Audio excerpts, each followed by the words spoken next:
Holy Tab family. This is Deaconess Tammie coming to you today with the good news. Father in heaven, we give you thanks for your grace and your mercy. Father God, I thank you for waking me up and starting me on my way. Father God, I thank you for giving us yet another opportunity to come boldly before your throne of grace, Father God, to give you glory, to give you honor, to praise you, to lift up your holy name, Father God.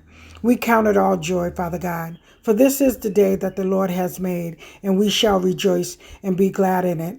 Father God, I thank you for using me on this morning to bring this little nugget to your people, Father God. Father God, I ask that you continue to have thine own way in my life, and I ask that you be glorified in all that I say and all that I do. I ask these things in your precious Son, Jesus Christ's name. Today I'm coming to you from Matthew chapter 11, verses 28 through 30. Come unto me, all ye that are labored and are heavy laden, and I will give you rest. Take my yoke upon you and learn of me, for I am meek and lowly in heart, and you shall find rest unto your soul. For my yoke is easy and my burden is light. Jesus is calling us to serve and to do work in the strength that he has given us. He is always with us every step that we take, pulling the weight for us. The only thing we need to do is give him our lives. When life is weighing you down and the burdens we are carrying are too much to handle, give them to the Lord, and he will give you rest. The load becomes too much for us when we try to take over and do the pulling or handle the loads ourselves. He said to take my yoke upon you and learn of me. According to Wikipedia, a yoke is a wooden beam normally used between a pair of oxen or other animals to enable them to pull together on a load when working in pairs, as oxen usually do. Back in the day, a farmer would take an older oxen and yoke it with a younger oxen so that the older oxen could teach the young oxen the way it should go. The farmer would direct them and would train the young oxen to follow him. This is why they were yoked together, so that the young oxen had nowhere else to go but where the older oxen was leading him.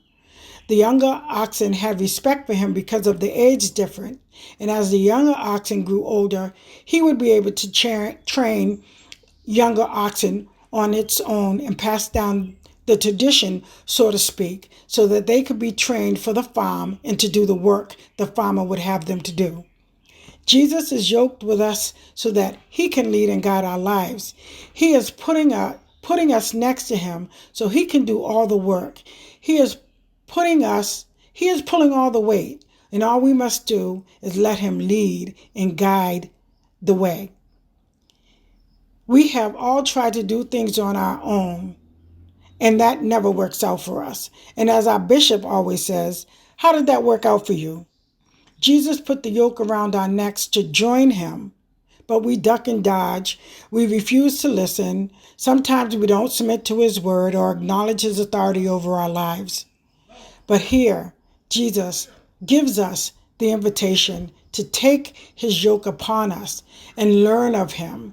This enables us to learn how to live in his ways.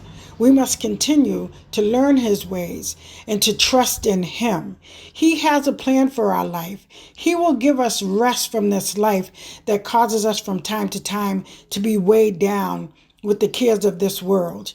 My yoke is easy, my burden is light. I was reading a devotional by Pastor Tony Evans, and he illustrated this way.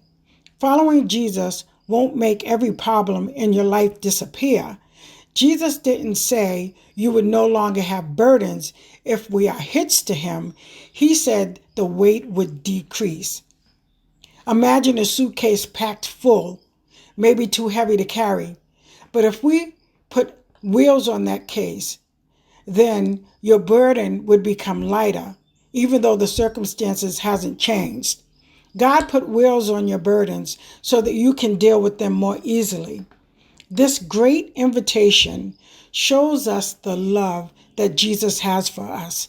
He's telling us to let him set us free from those things that weigh us down.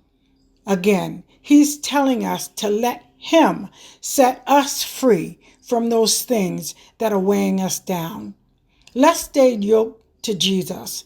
Let him continue to lead our lives.